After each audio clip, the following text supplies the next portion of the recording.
ওরে নবীর উম্মত, আমি কোরআন দিয়া বলছি, মিথ্যা মনে করিস না রে যুবক।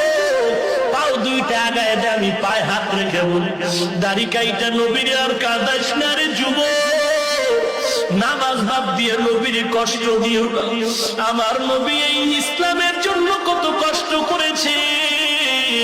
ওরে গুনাহ নিয়ে যদি কবরে যাও, হাসরের ময়দানে আযাব, আল্লাহর নবীর কান্নায় পানি দিয়ে বলবে ফেরেশতা জাহান্নামের গায়ে ছিটায় দাও। ফেরেশতারা আল্লাহর দেওয়া কুদরতের হাতের পানি জাহান্নামের গায়ে ছিটায় দাও মাত্র জাহান্নাম পেছনে দৌড়াতে থাকবে। ফেরেশতারা বলবে আল্লাহ ৭০,০০০ শিকল দিয়ে যে জাহান্নামের ধরে রাখতে পারি, এখন সামান্য একটু পানি দেওয়ায় জাহান্নাম পেছনে দৌড়ায় কেন? এটা কি জমজমের পানি, নাকি হাউজে কাউসারের পানি, নাকি এটা দুনিয়ার ভালো সমুদ্রের পানি, নাকি আসমানের পানি, না আবে হায়াতের পানি? আল্লাহ বলবেন ও ফেরেশতা, এই পানিটা জমজমের পানিও না, কাউসারের পানিও না, আবে হায়াতের পানিও না, এটা সমুদ্রের পানিও না। এই পানিটা দুনিয়ার আমার কিছু গুনাহগার বান্দার চোখের পানি। কত গুনাহগার বান্দা আছে, ওরে রিকশা চালায়, ভ্যান চালায়, তাকায়া দেখ, রিকশা চালায় রাতে ঘরে গিয়ে ঘুমায় না, যায় নামাজ বিছায় কান্না করে। খাজা মঈনুদ্দিন এত দামি এক আল্লাহর ওলি, যাকে আজকে অনেকে গাঞ্জাখোর বলে গালি দাও, খাজা মঈনুদ্দিন মদিনার থেকে ভারতে আসলেন। বাড়িতে গিয়া মায়ের কাছে খুশি। মা কয় মঈনুদ্দিন এত খুশি কেন? বলে মা, আনন্দের খবর, আমার কালেমার খেদমতে ৭৬ লক্ষ হিন্দু আমার হাতে কালেমা পড়েছে।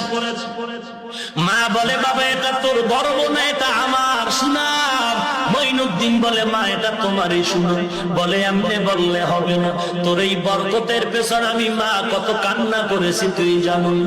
তুই আমার গর্বে আসার পর আমি এক রাত্র ঘুমাই নাই, সারা রাত আমি তাহাজ্জুদের মুসাল্লায় কান্না করে দোয়া করছি।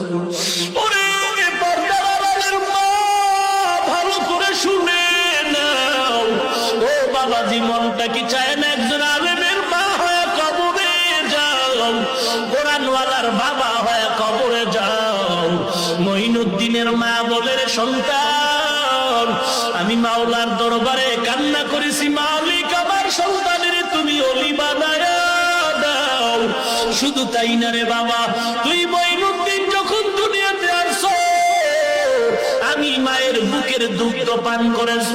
আল্লাহর কসম, ও মঈনুদ্দিন, আমি মা তোরে যতদিন দুগ্ধ পান করাইছি, একটা ফোঁটা দুধ তোর মুখে বিনা ওযুতে দেই নাই। ও পর্দার আড়ালের মা বোনেরা, আমিও মায়ের সন্তান, তুমিও আমার মায়ের মতো একজন মা। তুমি আব্দুল কাদের জিলানীর মা, খাজা মঈনুদ্দিনের মা, হাফেজে কোরআনের মা। অনুরোধ করে বলছি, মা ভালো সন্তানের মা হও, কোরআনওয়ালার মা হওয়ার দোয়া করো, সন্তানটারে নামাজি বানাও। এর যুবক, কয়দিন আর যৌবনের বাহাদুরি করবে বাবা। খেলার জীবনে কত বন্ধু নিয়ে খেলছো, আজকে অনেকেই নাই। লেখাপড়ার জীবনে কত বন্ধু ছিল, অনেকেই নাই। ডানে তাকায় দেখি অন্ধকার, বামে তাকায় দেখি অন্ধকার। এমন একদিন আসবে তুমিও থাকবে না রে যুবক।